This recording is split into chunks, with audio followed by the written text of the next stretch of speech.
Hi, it's Mark from Top Local. We're here with Bernie Pawlik, Pawlik Automotive in Vancouver, Vancouver's best auto service experience, 17-time winners of best auto repair in Vancouver as voted by their customers. How you doing, Bernie? Doing very well this morning. So we're going to talk about a little bit newer vehicle today, a 2010 Jaguar XF with the all too common check engine lamp problem. What was going on with this vehicle? So the vehicle was brought to us by our client. The check engine light was on her dash, and recently she'd had some body work done on the front of the vehicle. There was a small collision and had some body work done, and a short time afterwards, the check engine light came on. So she figured it was possibly related to that, and wanted us to see what was going on with it and see whether that was in fact the case. It wasn't. Anyways, that it wasn't related to the accident, but the check engine light was on. So what did you have to do to diagnose this?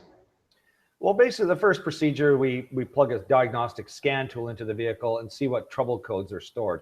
Every time a check engine light comes on, there's a trouble code that's stored in the vehicle, or codes. There could be many of them depending on what faults there are. But there was one code in this case for a problem in the EVAP system. And the EVAP system captures fuel vapor. It prevents fuel vapors, gasoline vapors from escaping into the atmosphere, which creates a lot of pollution and haze and a lot of those issues. So that's why they have these complicated systems to keep gasoline fumes inside the vehicle.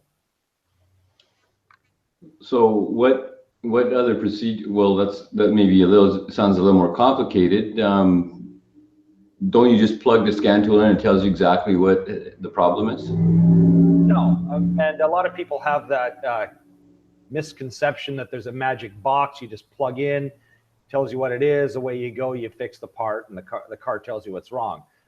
Not the case at all. I mean, this magic box, the diagnostic scan tool, will give trouble codes and information. It'll give an explanation as to what the issue is, but it will not tell you what exactly is wrong with it. In this case, there was a circuit problem with one of the EVAP system valves, and from there, I mean, we can make an assumption. Oh, it's this piece. Let's just change it. But really, the proper way to diagnose it is having that information gives us an area to go. Okay, this is where the problem lies. From here, we have to test the circuit. So we have to test the circuit from the computer back to the valve, which is located in the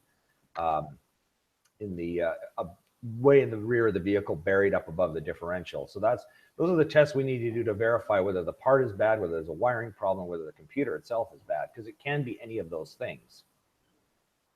So in other words, basically you just get an indicator of here's where the issue might be, but then the issue could be caused by a bunch of different things failing, or it could be upstream or even downstream of where the computer is telling you that it is.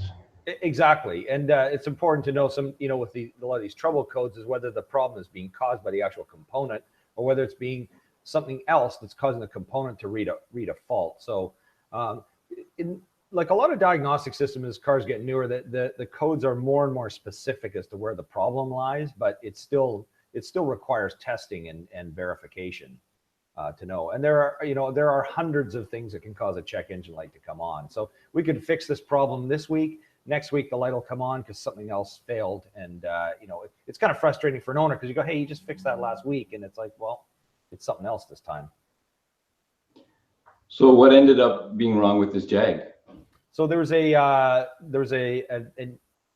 EVAP. The EVAP system has an item called the charcoal canister, and on the canister there's an item called a leak detection pump.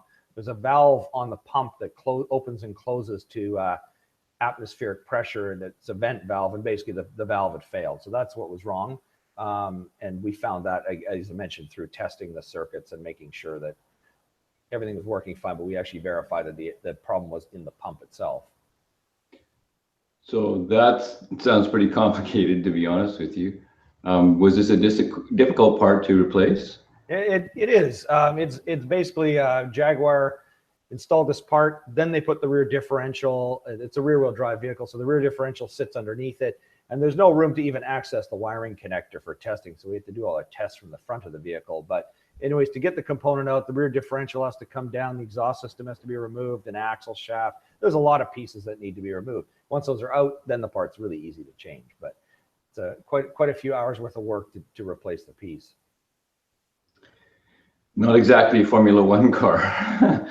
No, not for not as fast as taking tires on and off of Formula One. That's for sure. So when a check engine light's on, is it always necessary to fix it?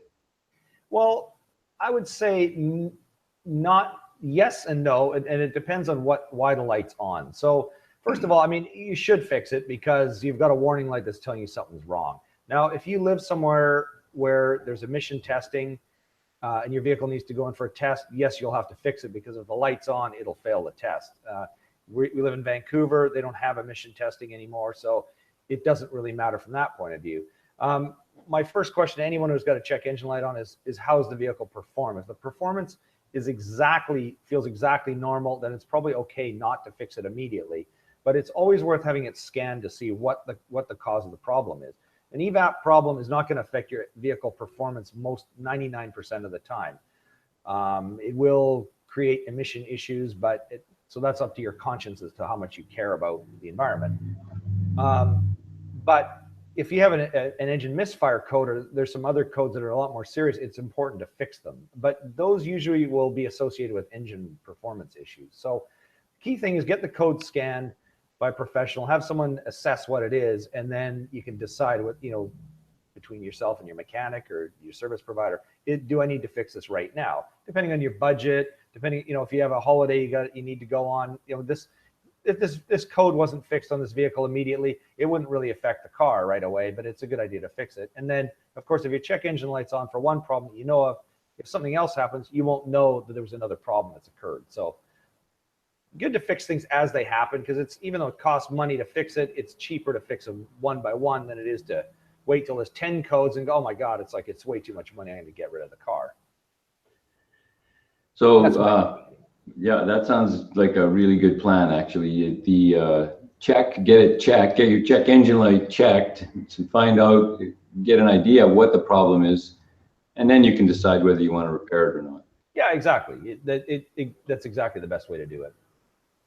So there you go. If your check engine lamp is on here in Vancouver, the guys to call are Pawlik Automotive. You can reach them at 604-327-7112 to book an appointment. Book ahead, they're busy, or call, or I already said that. You can check out their website, pawlikautomotive.com. Thanks, Bernie. Thanks, Mark.